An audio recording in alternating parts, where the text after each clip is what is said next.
is a Q system. Well, it's kind of second homology of what's up. I explained it.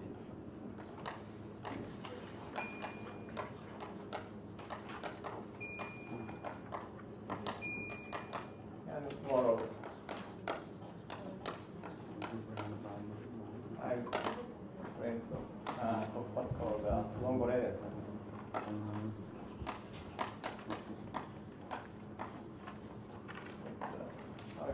Just it's quantum dot.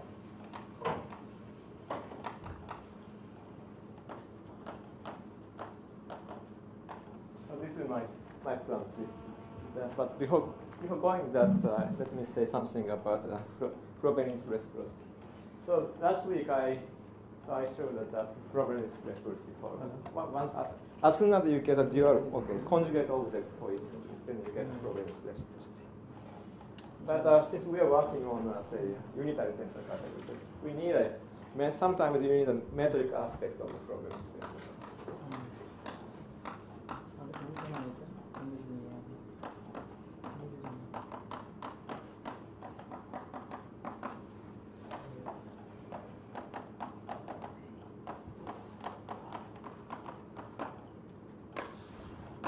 So, in other words, I gave a linear isomorphism between two intertwined spaces, but these spaces have norm. They are equipped with the Hilbert space structures. I should say something about the metrics aspect. And okay, I start with the for example. Okay. If you draw one sigma homomorphism from M to N. So M and N are type 3 factors. And finite index. Assume always, okay, throughout my talk I always assume that every homomorphism has an image whose index is finite. And let's assume that sigma is irreducible.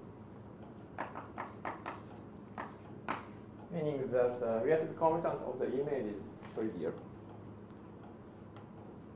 Then for any V1, V2 in the intertwined space from sigma to rho. So remember that this is, by definition, this is okay.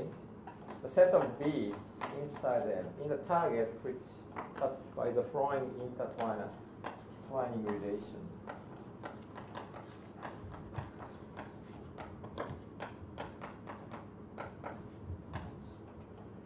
So when sigma is irreducible, then this space has a Hilbert space structure. And okay, when V1 and V2 are in this space, then this, okay. Basically, you have two kinds of inner product and they coincide. What's this space? Okay, this is up to this scaling term. Okay, remember the definition of the inner product here is the following. So this is the definition of the inner. And remember, this is a standard vector inverse. So in rho is the minimal conditional expectation.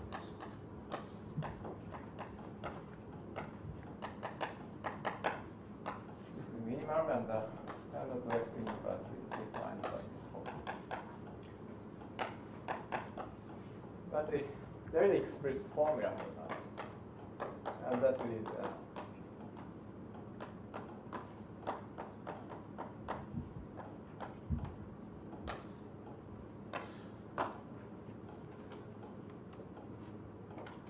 so by the way, the standard vector inverse appeared in the literature long time ago, I think in the 70s, in the work of Dobrik and Hang-Roberts. And in the context of a quantum field theory, then you really don't get the conditional expectation part. What you get is a vector inverse first. Why they constructed the vector inverse in kind of physical argument. Then they kind of dilate and they got the conjugate set. That's the way the theory works in the physics. So, yeah, I should prove this.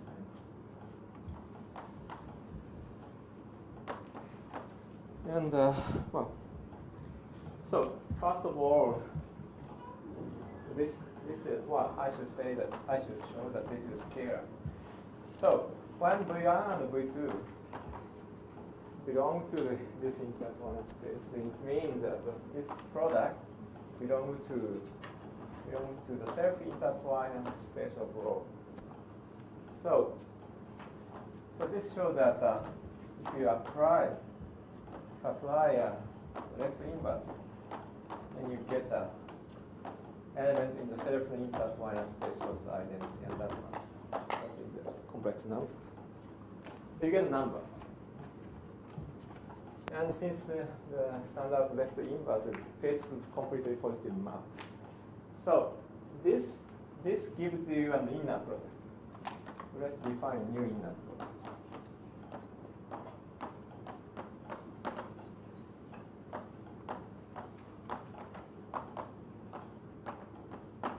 This is the inner product.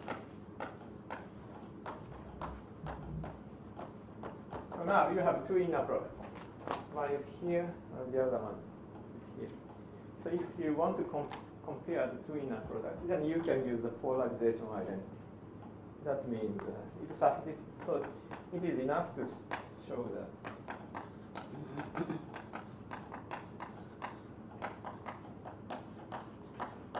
Show this. Okay, the scalar term is now this.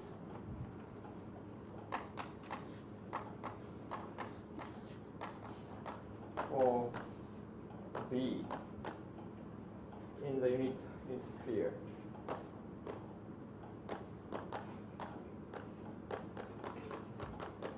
Once you show that, then by the polarization identity, you get the equation. So, but this condition means that P defined by V star, the projection. Since V is a multiple of isometry, so if it's normalized, it means this is a support projection, left support of the isometry V. So, and the important observation is the following. So this subfactor, since P is in the relative commutant of the image of rho, so this subfactor makes sense, and this is isomorphic to. So this subfactor is isomorphic to this pair.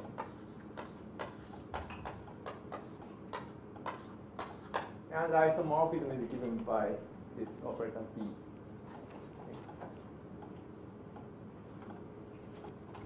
What did you want sigma to be in the first line of lemma statement?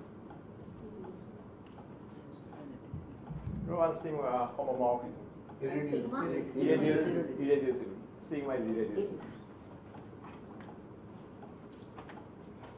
Now we have a local index form.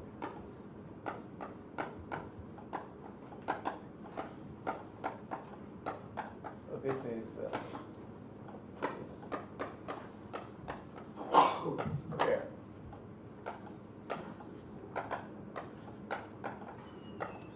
So this is nothing but the local index formula, but since this subfactor is isomorphic to that, so this is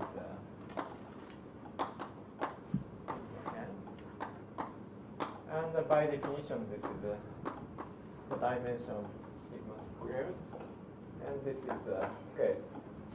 Since E rho and phi rho is related by this way, so this is nothing but rho E square, and this is E rho square.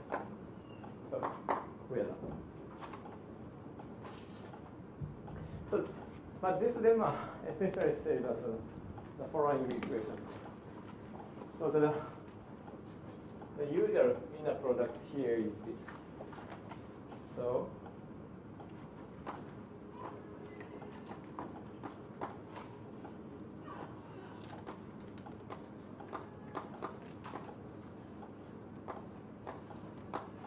product is an intertwiner from sigma to sigma. Okay, you go from sigma to rho, then you apply.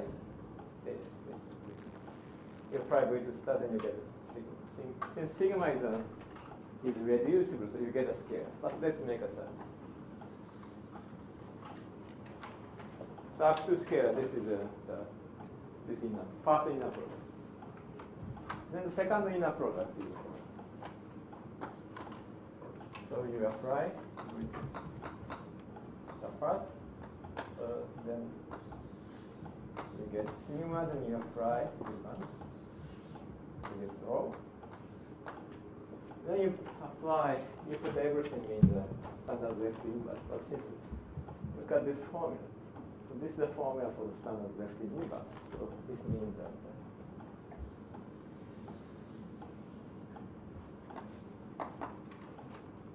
right. So I think this is a precise equation, even not up to constant term. So what you do is using by manipulating Frobenius reciprocity, you put V1 along. Okay, you move V1 along this line, and till here, then you get this picture. Anyways,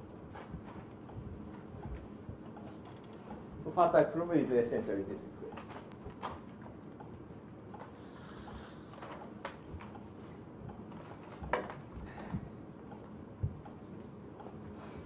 Right, then there is a chloride.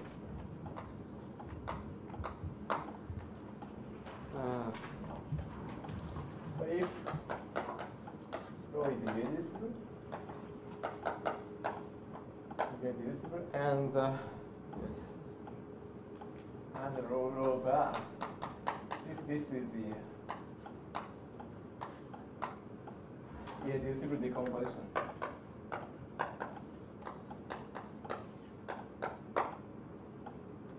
Then, so this is a multiplicity.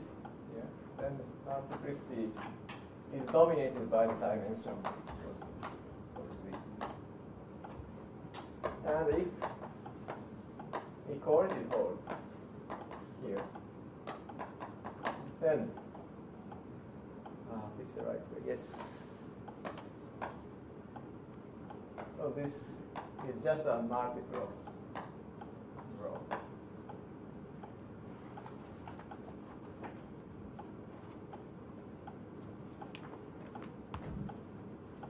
Okay, sometimes this equality is. I think the specialists know this inequality, but I don't know where it is written precisely. Anyway.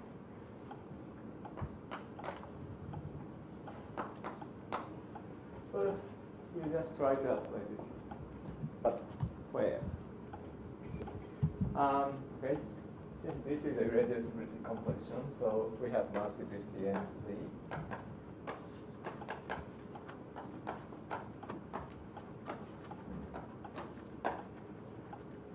And then by Frobenius reciprocity, get this. So. And of course, the dimension of this is also the same. You apply start and you get the same dimension. Right. Now let's choose.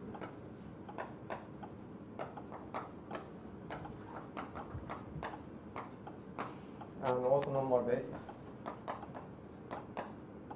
Also normal basis of this space.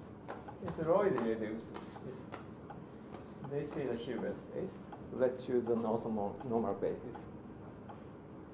Then, thanks to the lemma, we have this.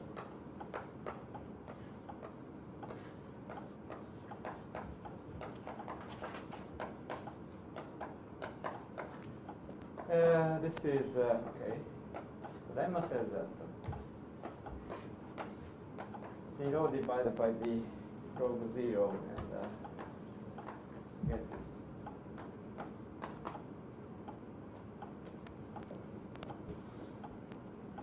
So, but since the i's are also normal basis, so we have this inequality.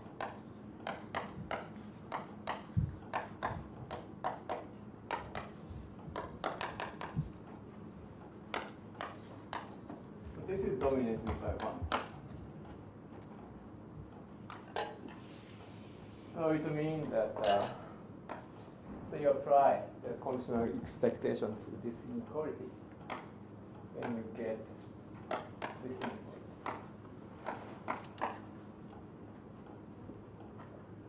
And the second part is almost trivial. By Frobenius reciprocity, you know that log z rho contains rho with multiplicity nz. Since the if equation holds, then there is no room. So since this is, if this is true, then if we compare the dimension of the left hand side and right hand side, they are the same. To mean equality holds.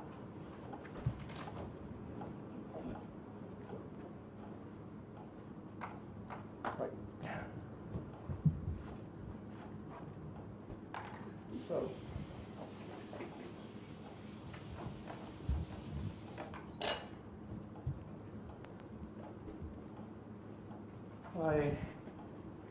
I'll give you an easy exercise, after which probably Bon tried to say when people discussed the characterization of depth last week. So consider inclusion factors, reducing, and of course finite index.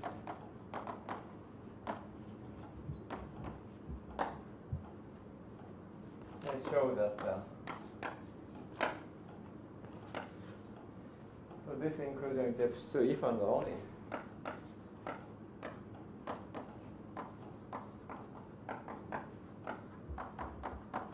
If and only if dimension of the first reactive component coincide with the index.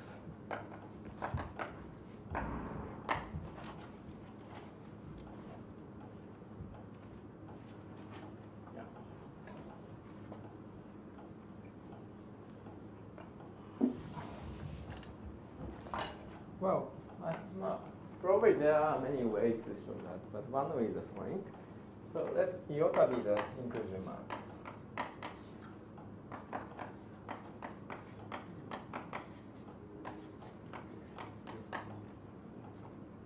Then this relative commutant is essentially identified with this one. So iota bar, the self-intertwined space of iota bar iota. Okay, so you want to compute the dimension of this space. But so let's make irreducible decomposition. Then the dimension of this space. Dimension of this space is just this summation. Okay. Now you compare this number with the index.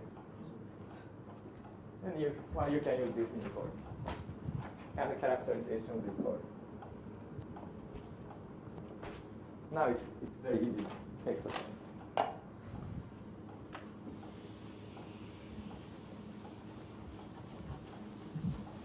Right. So this does it say? I mean, this seems to be saying that if m inside n has depth 2, then the index always has to have an integer value. Yeah, sure. Yeah, it's a dimension of the corresponding Hopper. So, is there any other condition where a priori one can see that one can know that the integer, the index has to be integer? Yeah, sure. Yeah, but is there now because here irreducibility and depth 2 implies the index is integer. So I'm asking, is there any other condition like that which will force the index always to be? Other condition, other situation. I don't know.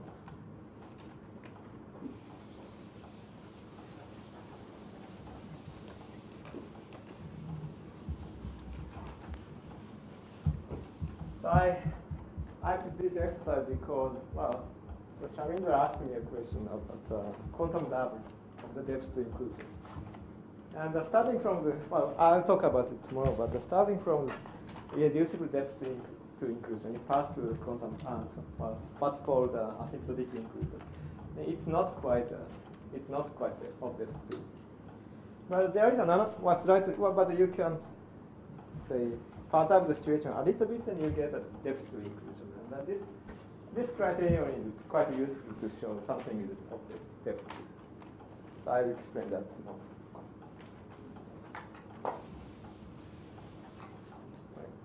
So, Sarah.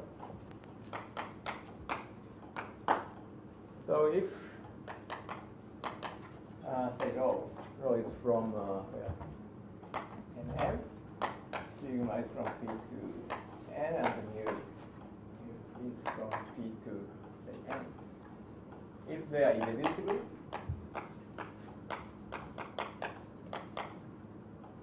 then the following maps are anti-unitary. Okay. Here is a precise normalizing.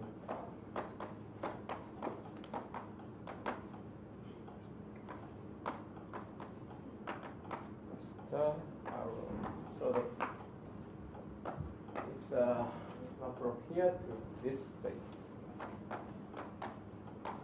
This map, and also you get the same normalizing constant, and star. So this is so. These are both anti-unitary.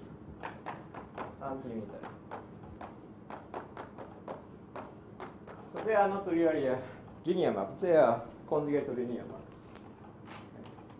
So the usual Frobenius reciprocity is just a linear isomorphism, but you compose it with a star. Then you ask whether it is anti-unitary or not. Then with this normalizing constant, then it is an anti-unitary. And well, let's just compute this one.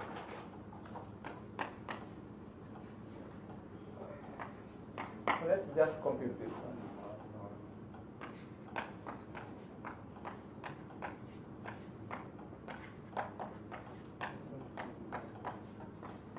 So let's compute the inner product here. And this is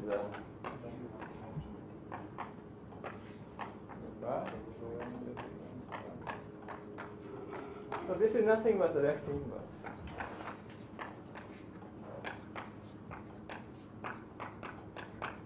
And this is already a scalar because, okay, right. So this intertwiner belongs to the self-intertwiner space of rho sigma. So you apply phi rho, then you get that this is in this space.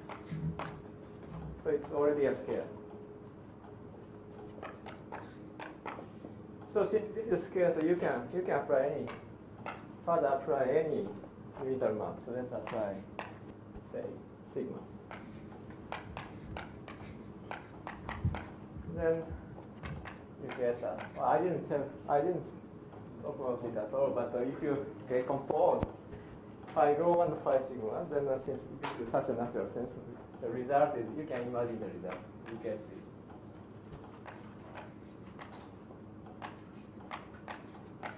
And other than them, I just tell that this is the rho, this sigma, and the mu.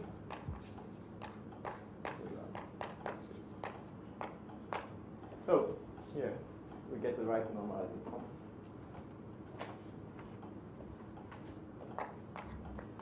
Right. And actually, this constant is really important because, well, although I don't talk about the connection of the subfactor, but if you know a little bit about the Occlunian connection of subfactor, then you see what's called the renormalization rule. Well, it's basically commuting square type condition. Then there usually this type of condition already appears. Actually, it comes from here.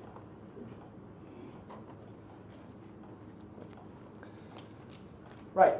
Now, I'll talk about the Q system. Can you tell this third line again? Corollary third line. Third line here. Yes, if n psi is 0 psi, then Okay. Okay. General factor is that start from this rule. yes, You apply the multiply by Frobenius rho. reciprocity. Then left hand side contains right hand side. Oh.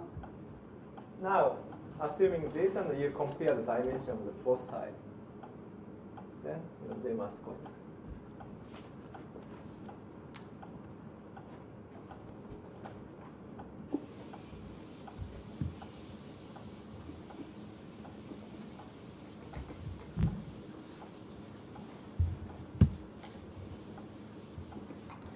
So I change the topic a little bit and I talk about the Q system. So it's a kind of preparation for next time. So next time I'll talk about quantum dot, subfactor version of quantum dot, along with Rayleigh construction. And that construction requires a longer Q system. So let's start with a very simple question. You have two subfactors, N and P. Okay. So both have the same index. So let's call the inclusion map of N into N iota and the inclusion map of P into N kappa. So let's assume many good properties like irreducibility, finite index, and so on. So what are M and P? What are Oh, they are factors.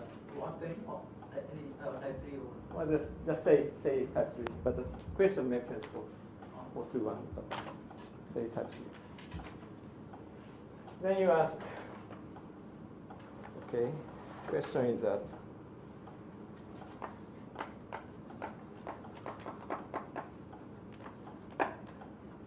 does this condition, so iota bar. So this is a MM. Iota. Yes, this is a MM sector. So assume this holds. So does this imply N and P in a conjugate?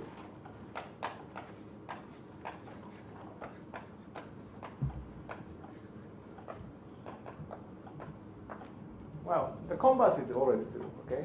When N and P are in a conjugate, then these things coincide. Well, or you, in 2-1 factor language, so it's the same to ask the following. So let's consider two basic constructions.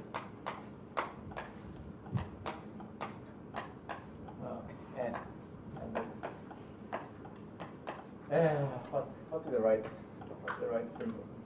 It's always a problem. Okay, children. The basic construction for N and P.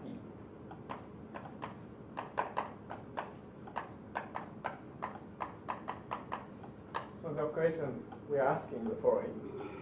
So consider M1 as MM by modules, and M1 tilde as MM by module. So the question is whether this implies that N and P are in a conjugate.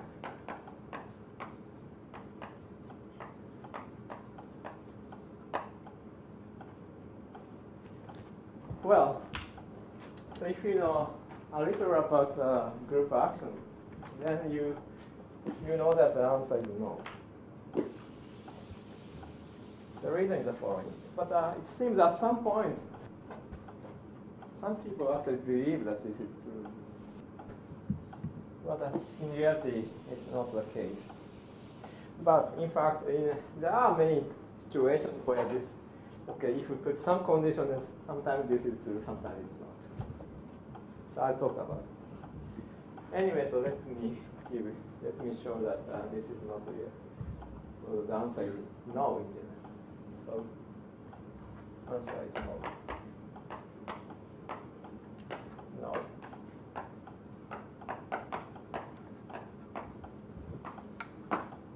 reason is reason is precisely the say second cohomology of structural functions. Okay. So let's consider the following. Okay, the usual canonical example, the fixed point algebra example. This is a finite group.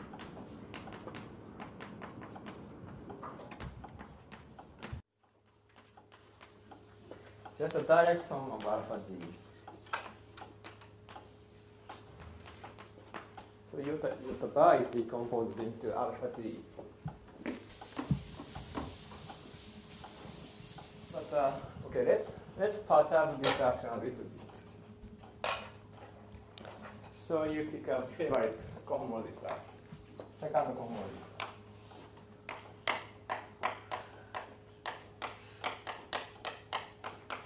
Say in two cocycle. Then it's known that it's not so really difficult to show that. It's well known that there exists a unitaries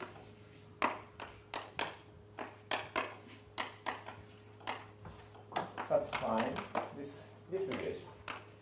They are almost alpha 1 cocycle, but not quite. Here you get a prescribed 2 cocycle.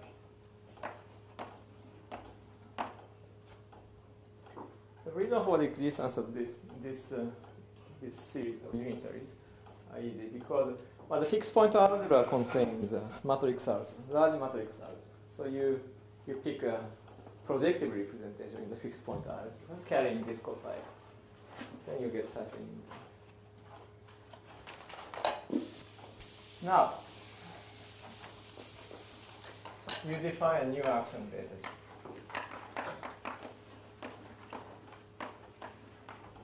And this is still a genuine action, and it's an out action because alpha g is out. So let P be the fixed point algebra.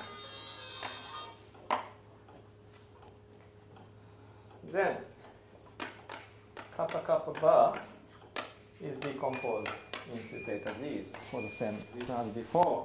But since alpha g and beta g are, well, just beta g is an inner perturbation of alpha g, so you get.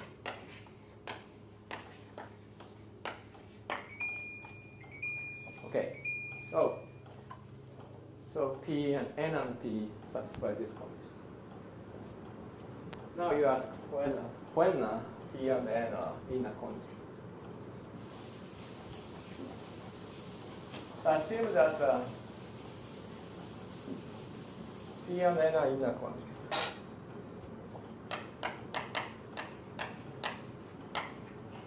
So you produce the unitary. And then satisfy this relation.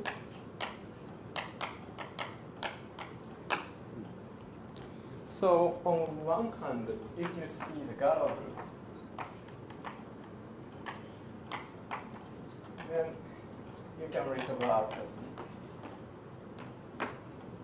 And for the same reason, you can recover beta g's.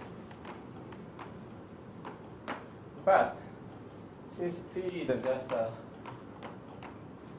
given by this formula, so start should come here. So this means that okay, the Galois group of this thing should be you have to alpha g with star and v. Okay. So it is v star alpha g with v alpha g with star.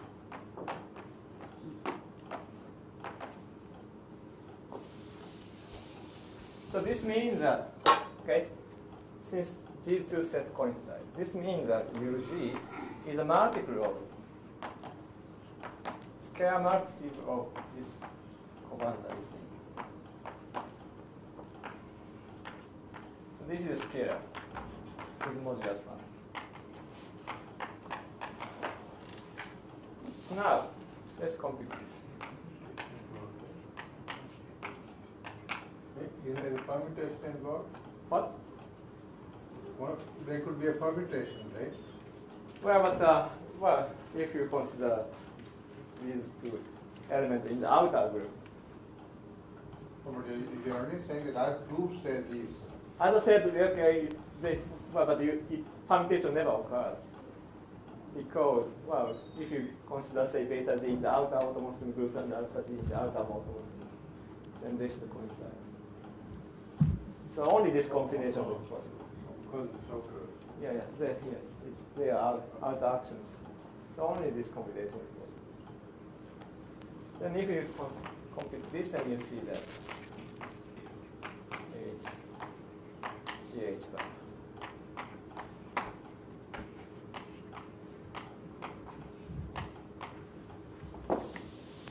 And this is omega CH.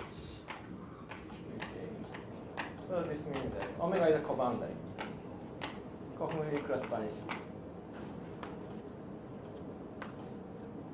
So conclusion. So unless the cohomology class is not trivial, then P and Q are not inner conjugate. Actually, the converse is also true.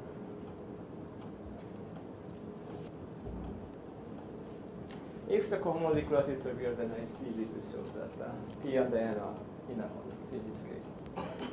It follows from the, say, the cohomology vanishing of one cohomology, non-commutative one cohomology of outer action.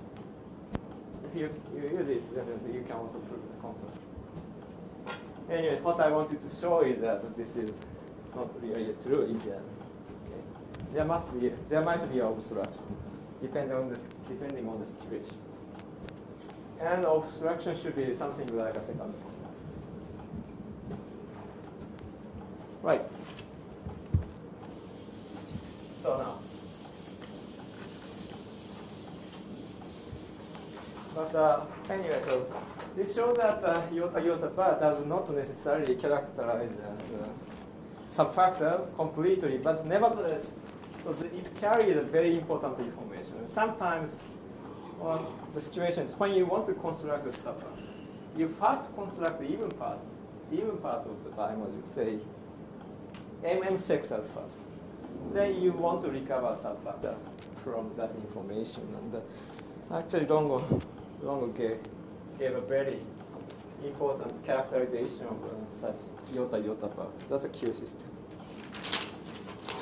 So, yeah, I don't really want to repeat the same point many times. So I'm using this notation.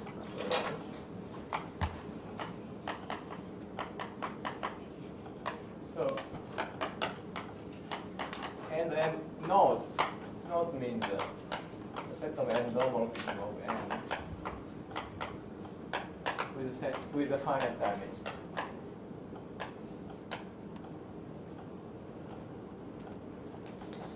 So, definition. Let gamma be and homomorphism of a type 3 factor with finite dimension. And let the square root of the dimension again.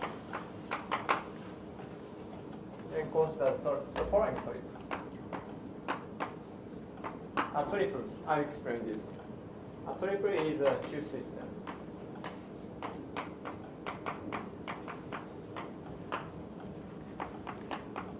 If the following condition holds. First of all, V is an intertwiner from identity to gamma. And W is an intertwiner between gamma and gamma squared. And they are isometries.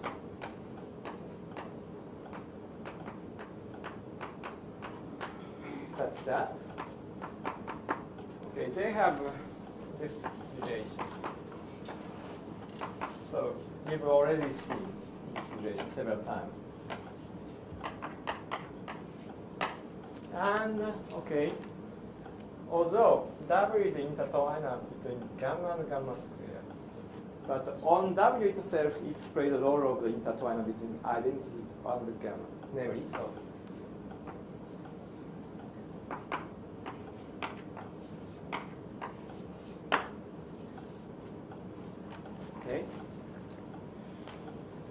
And also, actually, there are two conditions, but one of them is not under the other conditions. For example, you can replace this condition with the following one as well, and vice versa. So it's known that under these conditions, these two are equivalent. So this condition says that W is an intertwiner on W star between identity and gamma when on W star. Is it a star in that second line on the bottom? Second here? There's no star there? No. Is it W? Here you need a star, but here you don't need.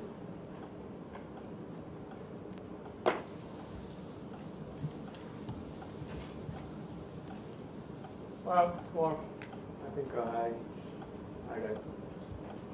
Okay, I think I draw pictures of this situation. So the first one is that this W is an intertwiner between gamma and gamma. Then V star is an intertwiner between gamma and identity. So here it's identity, so you can subtract. So this is equal to W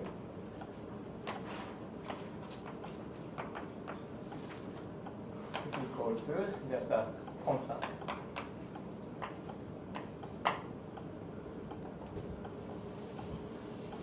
And the second condition, okay, this means, right, starting from gamma, we go to gamma square, and again you apply W. So this is a kind of associativity in algebra, for associativity depending on your interpretation.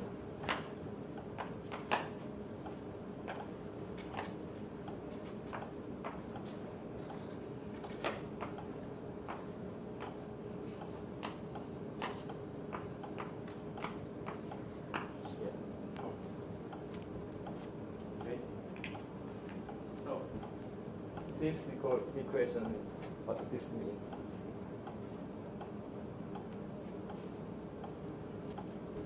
Right.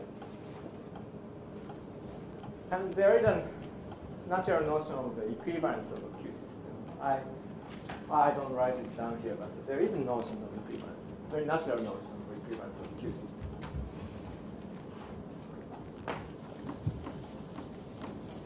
There are points that the reason why Roberto Longo introduced this notion is the following.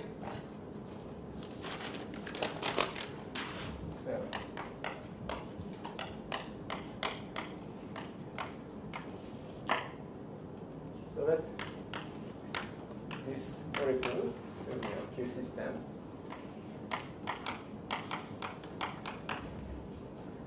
And for simplicity, let's assume that the dimension of this space is just 1. This is just for simplicity.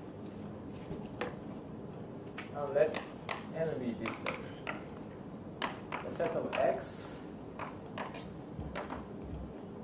satisfy this equation.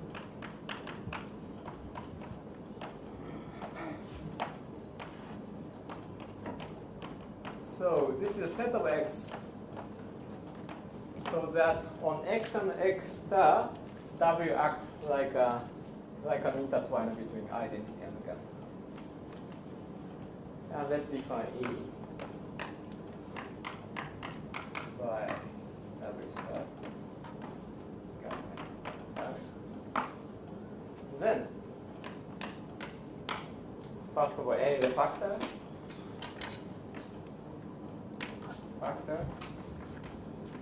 and E is a minimal conditional expectation.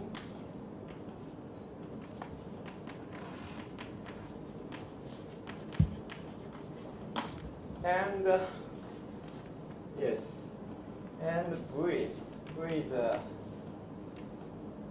R iota bar, and W is say iota R iota. where iota is an inclusion map.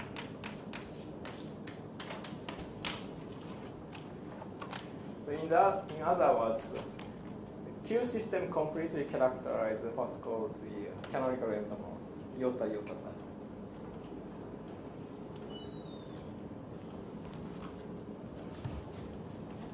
So this normal characterization allow you to construct a subfactor. So there is a way to construct subfactor using this theorem because, well, sometimes you can construct only even parts first, say MM bimodule or MM sectors first. Then you look for a Q system, and if you find it, then you can construct a subfactor. And that's exactly what I did for the Hagelap subfactor. I constructed the even part by using Kunsar's endomorphism, and I solved the Q system equations, and I constructed this Hagelap subfactor. Right. So this is not really difficult. Once you notice this condition, then it's not very difficult.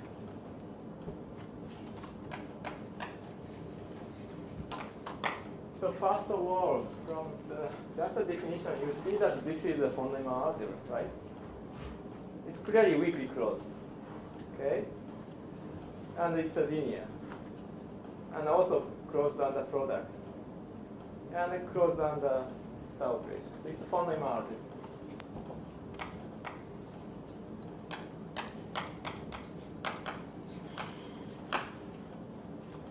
And what else? Oh, yes. And it's easy to see that N contains the image of gamma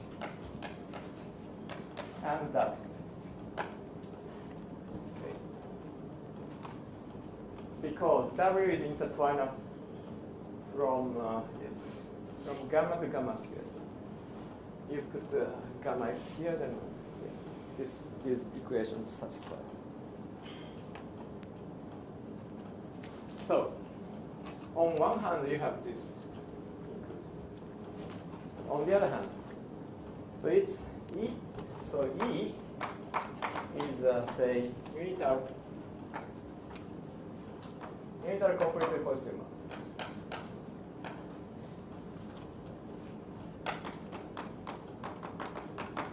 And whose image is in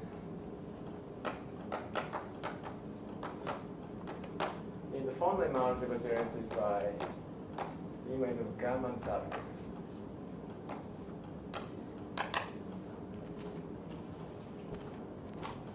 On one hand, it is yes, but if x is in E, in N, then you compute this x. Then, okay. Right. Yeah, by this relation, you immediately see this. So it means that the image of E and contains N, and it is identity of N. So this means that okay, here we already seen that okay, this von Neumann algebra.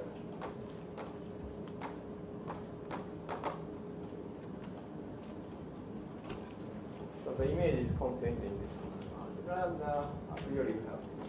So it means that N is nothing but von Neumann algebra generated by the image of gamma and W, singularity gamma. And since E is a complete point map whose image is N, and on N it is identity, so E is conditional expectation.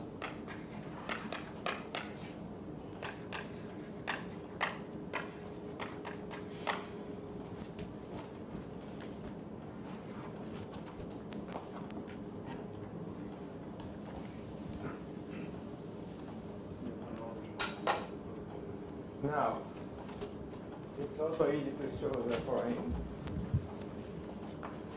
Okay. D or square root, I don't remember. Yes. It's easy to see that this one element set is a basis. E and the index of E is D squared.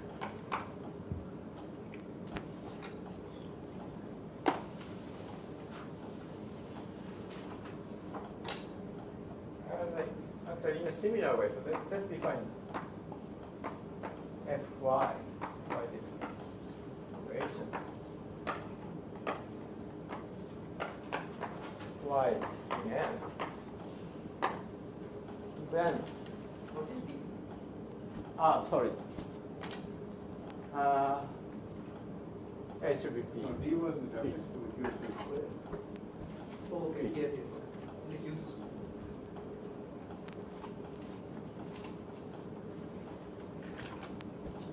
So in a similar way, so you can show that if you define F by this on N, then F is a conditional expectation onto the image of. And this is a single element basis.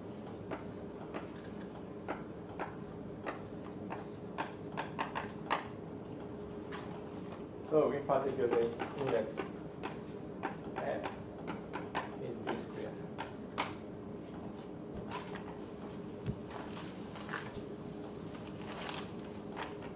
And I think now, I think we basically prove everything except for the fact that N is a factor. Because, okay, in this theorem, so D, okay, in the definition of the Q system, then the number D is the square root of the dimension of gamma. So the index of the image of gamma is D squared, no, D fourth. But here we have an index D squared here and D squared here. So once you show that N is a factor, then you see that E and F are minimal conditional expectations. Everything is right. So I have to show that N is a factor.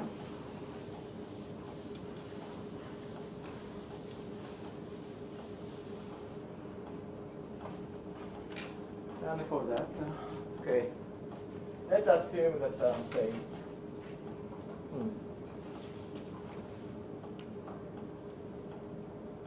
okay, let's assume that that is a projection in the center of N. Okay. And I want to show that this is either 0 or 1. But the important thing is that, okay, the center of N, remember, N is a fundamental algebra generated by the image of gamma and the single element W. So it shows that this is contained in the relative commutant of the image of gamma. But on the other hand, since V is intertwined between identity and gamma, and our assumption is that this space is of dimension 1, so it means that this is a minimal projection.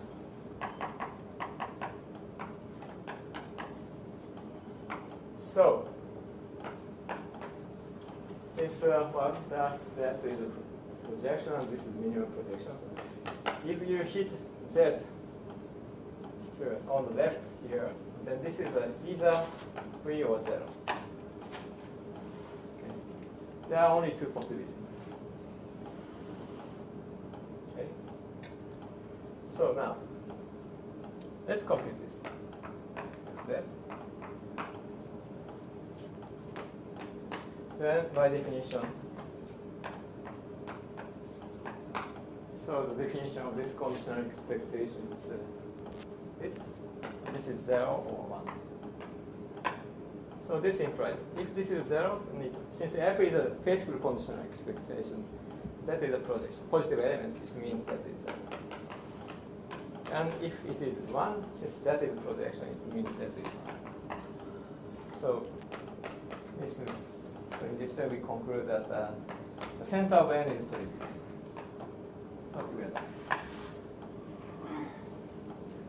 Right.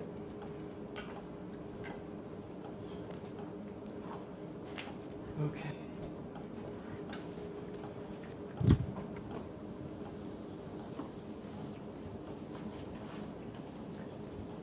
So I didn't really give you the definition of the equivalence of two Q systems, but there is a natural notion of equivalence, and there is a one-to-one correspondence between the following. So, okay, you start from subfactor, then assume iota iota bar is n. Okay, then you consider the set of Q systems. So you fix gamma, but you vary V and W. Okay, you consider set of Q systems.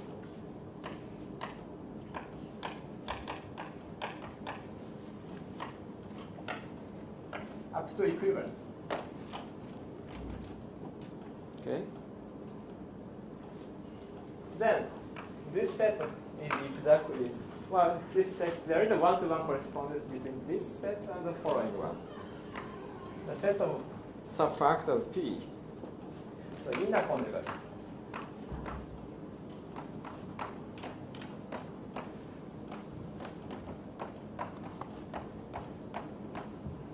of subfactor P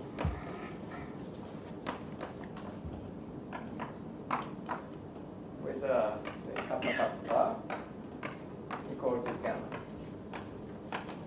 where kappa is the inclusion mark. There is a natural correspondence between the two sets.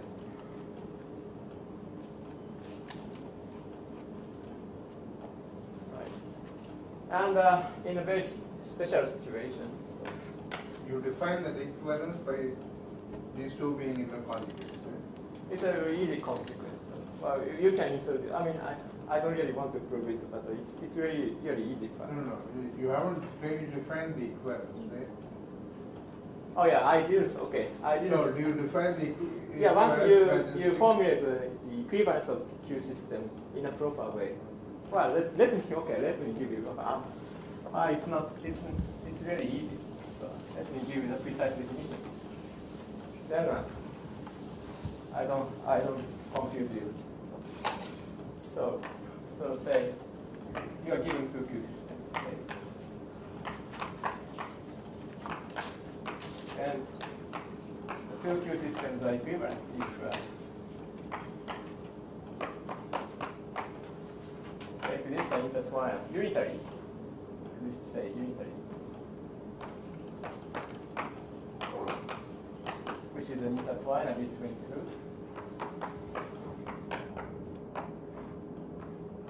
Yes, this is way right. Then so that V2 is U gamma line U. This tab. No, sorry. For B, it's same. U1 and W2 is U gamma 1 U W1. This tab. Maybe it's the other way around, but something like that. So this is a natural equivalence relation. Then once you formulate the equivalence in this way, then you get this result. And in a special case, then you can directly show that, say, when gamma is just a direct sum of orthogonal, so the fixed point algebra case, then you can directly show that there is a one-to-one correspondence between this set and the second component. In this particular case. And okay, this set is always finite set. Another thing is that, so this is always finite set.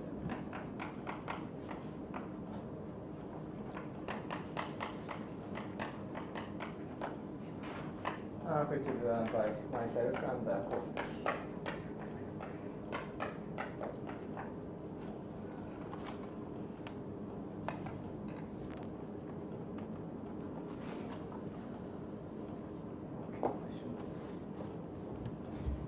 So I have 25 minutes left. Right. Yeah. So in general, the Q system does not completely determine the corresponding subfactor, but in a good situation it does. Let me show you.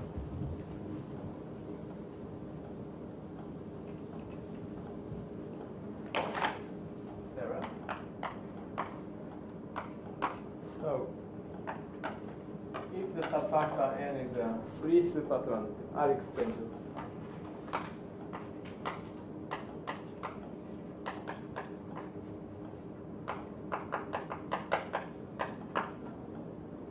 Then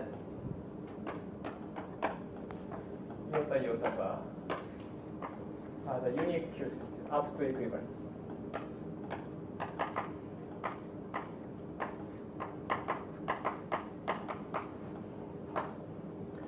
So the 3 supertransitivity means the point. So one didn't talk about it. Usually he likes that. So you draw the principal graph, so it's starting from identity of iota, and you decompose iota iota bar into irreducible, and you get only, assume you get only new stuff. Let's say, then what you do is you decompose raw iota into irreducible, and assume you get only one new thing, say, iota. Prime? Maybe it's not. Then after that you don't care. This is what super 3 transitivity means. So for the first 3 steps, 1, 2, 3, you get only one new step. That's what 3 super transitivity means. Right.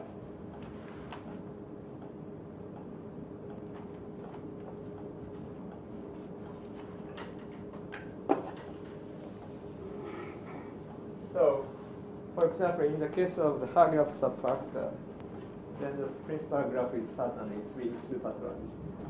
That means that once you construct the even part and you get a Q system, then there is a unique Q system.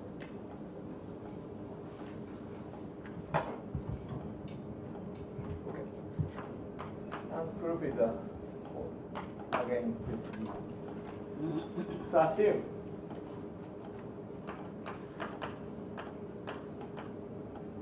there is a subfactor P,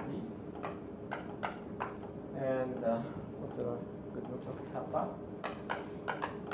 The inclusion map such that kappa kappa bar is equal to iota iota. Let's assume this. And I'll show you that P is inner conjugate to N. So we want to compute. So we want to perform the irreducible decomposition of this. So let's compute the dimension of the self-intertwiner space.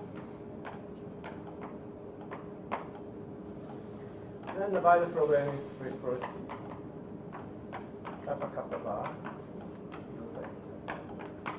So this is by assumption the same as the iota iota bar.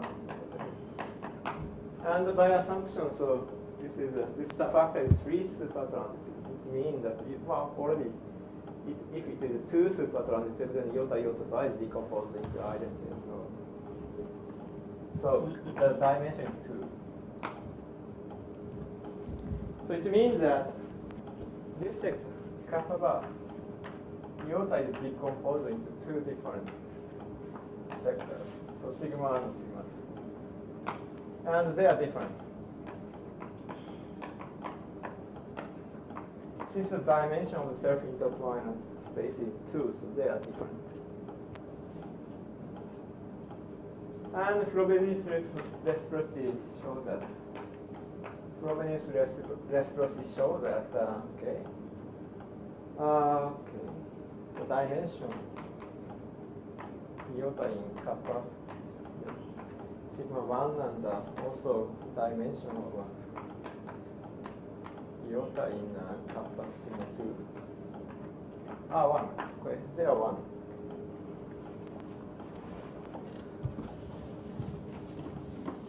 So now, what we do is we compute this in 2 ways.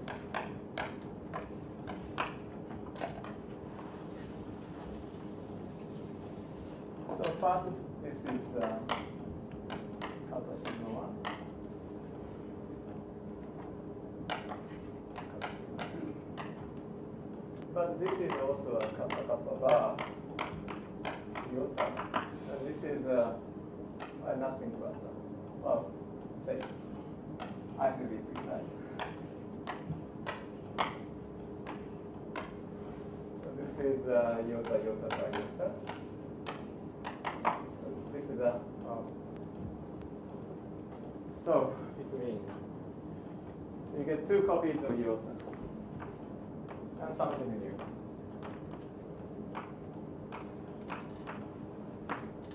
So this means that, like, we may assume before.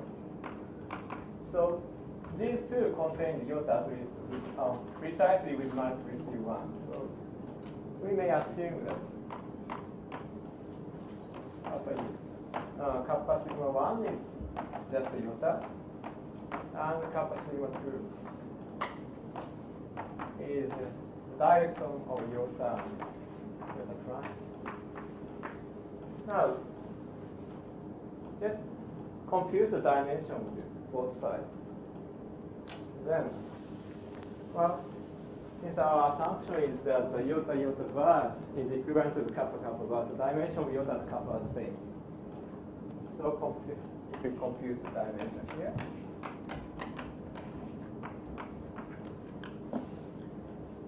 This implies that the dimension of sigma 1 is 1.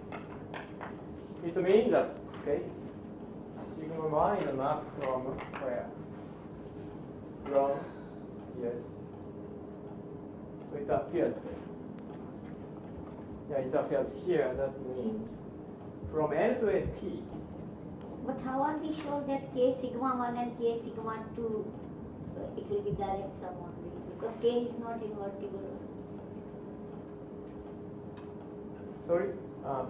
What question? Sigma 1 plus direct sum sigma 2 is 5, but k sigma 1 and k sigma 2, that will also be direct sum.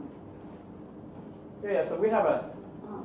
okay, we have an equation here. Okay, these 2 direct sum equal. And we already know that each one contains iota with identity mark. So either this holds or the other way. Well, if the other way holds, then you switch the definition of sigma and sigma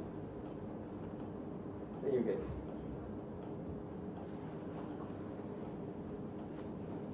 So it means that sigma is actually isomorphism since dimension is 1. This is an isomorphism. Now, this equivalence means that there exists a unitary in the target. Satisfying and U kappa sigma 1 x is okay. So iota x. So remember, iota is an inclusion map of n into Excuse me. Just tell me how you got this dimension sigma 1 equals 1 from that time? Oh, so the dimension of iota and the dimension of the kappa are the same. K bar is equal to Iota bar equal kappa bar. That's the assumption. So they have the same dimension. Right. So this is our conclusion. But remember, iota is an inclusion map of n into n, and the kappa is an inclusion map of p into n. So it means that PUP is n. This is the conclusion. So P and N are in the conclusion.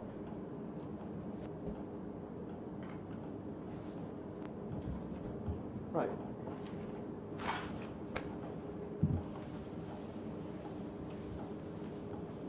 And well, this is a very simple result, but it's in some situation it's really useful. For example, I don't really want to. I have no time to prove it.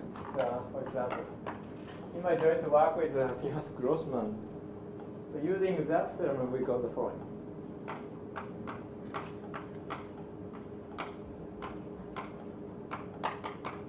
So we consider quadrilaterals of a subfactor.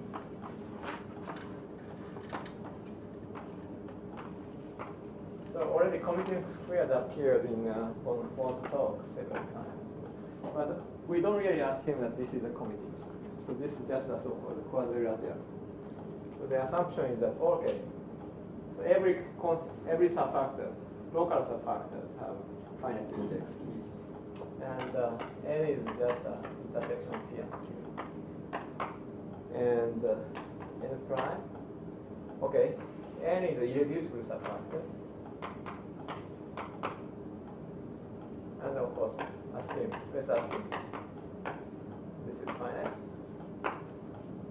Okay, then assume, okay, these two subfactors are two supertrons. Upper one are two supertrons.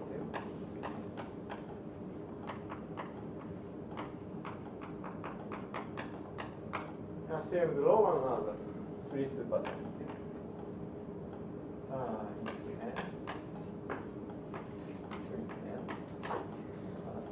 Three supertrons.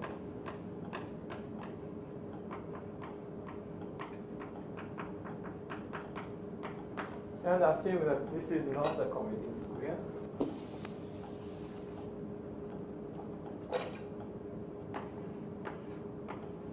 Non-commuting.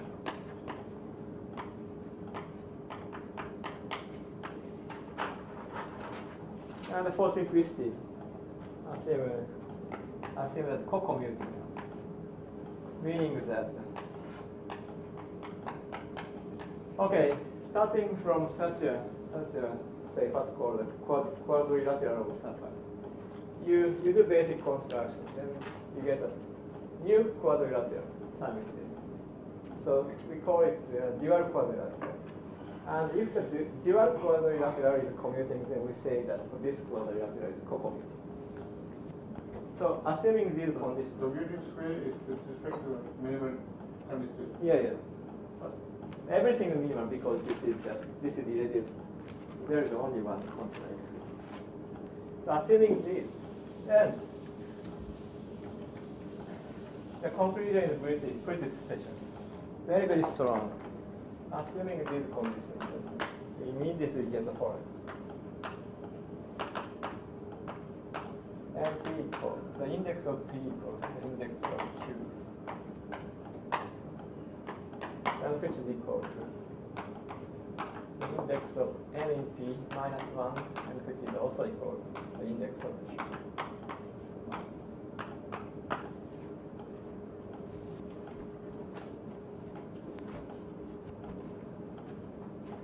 You don't have a large variety of such things.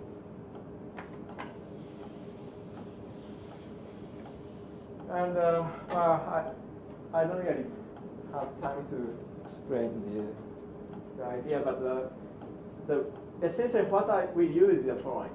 So consider this say let's consider downward basic construction Q1. So you can find the subfactor N, say Q1, such that this is a basic construction, and also you can find the subfactor P1, so that this is a basic construction. Then this condition forces that Q1, P1 and Q1 are inner conjugate. Here we use the previous theorem. So non-commuting means that. What did you say? It forces Q1 and P1 to be inner conjugate. Because non-commuting means that, okay, under these assumptions, non-commuting means that P and Q as an NM bimodule are equivalent. So P and Q, okay, they are, so since it is a three supertransitivity, decomposed into identity and plus something else. And since this is not commuting, so they have an angle. Okay, certain angle, not perpendicular. That means at the bimodule, P and Q are the same, equivalent. So it means that so iota bar and kappa bar here are the same. So since this is 3 supertransitive, so P1 and Q1 are inner conjugate. But once you see that the P1 and Q1 are inner conjugate, then you can construct well. So these assumptions, actually, what I really use is the following. There exists an isomorphism from P to Q. This is an isomorphism such that through the restriction to N is identity. And this is just a consequence of the fact that P1 and Q1 are inner conjugate. If you think about it for, say, for a few minutes, if you are working in Sapphire, then you immediately see it. Now, using this map, and well, there are a lot of maps, including a map here, there, and you have a strange map here. Then you compute a lot of fusion. Then you, at the end of the day, you get this concept. So proof works like that. So the previous result is not really difficult to prove, but it's quite useful in certain situations. This is one application, and something else. So what is an example of what that like this? There are a lot of like that. Actually, okay, good ones are. So here you have aside Hagira, and you have here aside Hagira plus 1. That I think that's the best example. Say that again. You say that again. Here you have aside Hagira, and here you have aside Hagira plus 1. Aside and the Grossman constructed, there is a nice subfactor which is called aside Hagira plus 1. The index is exactly plus 1. Or more classical one is say E6 here, and 3 plus square root 2. Goodman de Jones. There are a lot of actually interesting examples.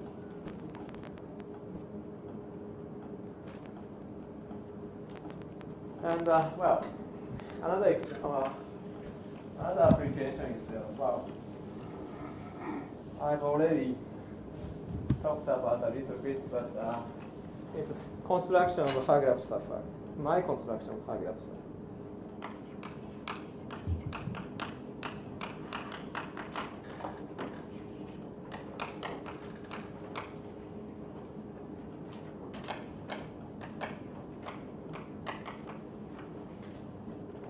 So, remember that one of the principal graph of the Hagira subfactor is like this. Rho, say, iota 1, say, alpha rho, alpha iota, alpha. And say, alpha square iota. So this is one of the principal graphs of the Hagira subfactor, and you can easily compute the fusion rule, and it's like so rho square is decomposing identity plus rho plus alpha rho plus alpha square, and alpha is a period 3 automorphism. And rho and alpha anti-commute. They don't commute.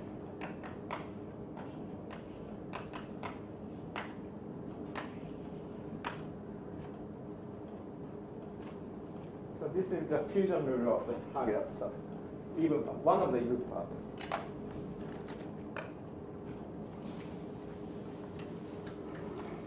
And well, what I did is that I construct such a category in here, in the Kunz algebra with 4 generators. Actually, the 4 generators correspond to the following. S1 is intertwiner between identity and rho square. S2 intertwiner between rho and rho squared. S3 is the intertwiner between alpha rho and rho squared.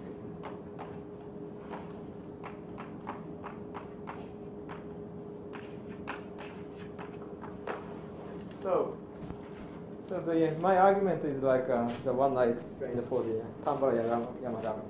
First, assume that such a category is realized in the endomorphism category of type 3 factor. Assuming that. Then take intertwiners, these intertwiners.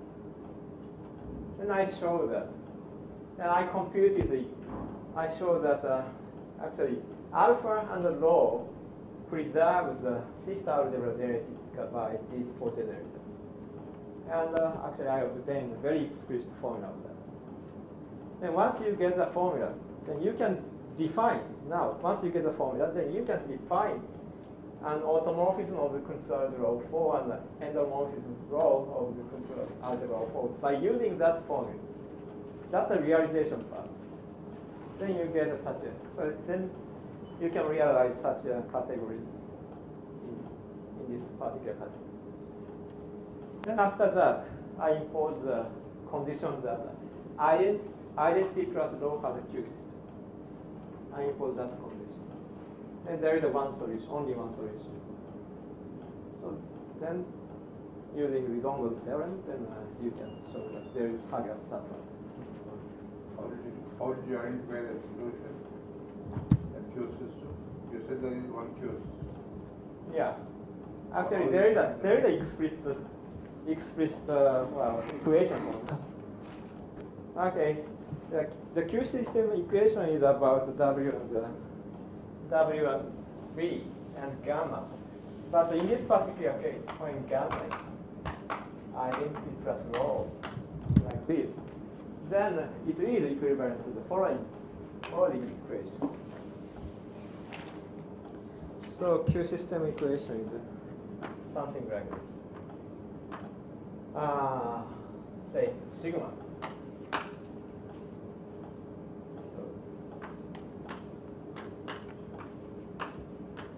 So our rho here is sigma here. Okay.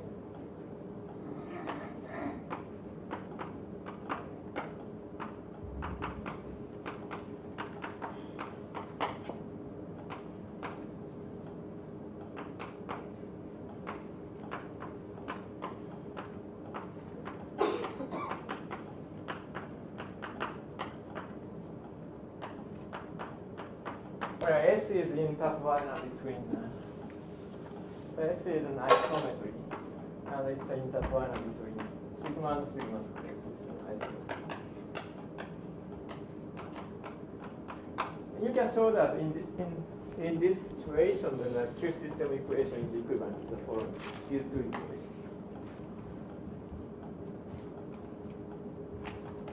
So in this particular case,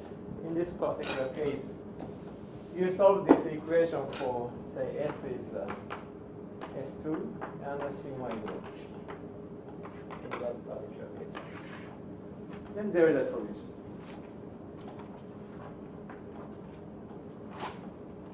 So I think time is up. So I stop.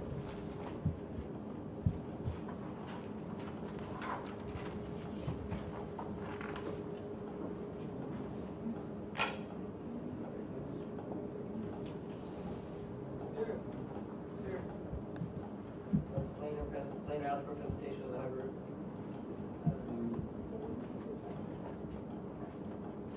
Yeah, there is a planar algebra construction of the Hager subfactor. Is it pretty? Sorry? Is it pretty? I don't know. But I have to say, but this construction is good in the sense that you get all the 6 symbols, essentially. Having a precise formula of alpha and rho means that you get all the 6 symbols. And that allows you to compute the quantum data. Actually, that's what I did.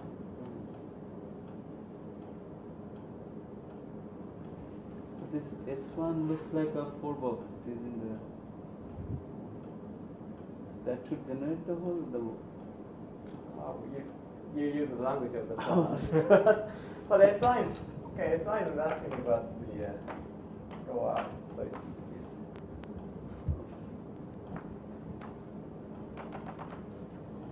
It's a half Jones projection.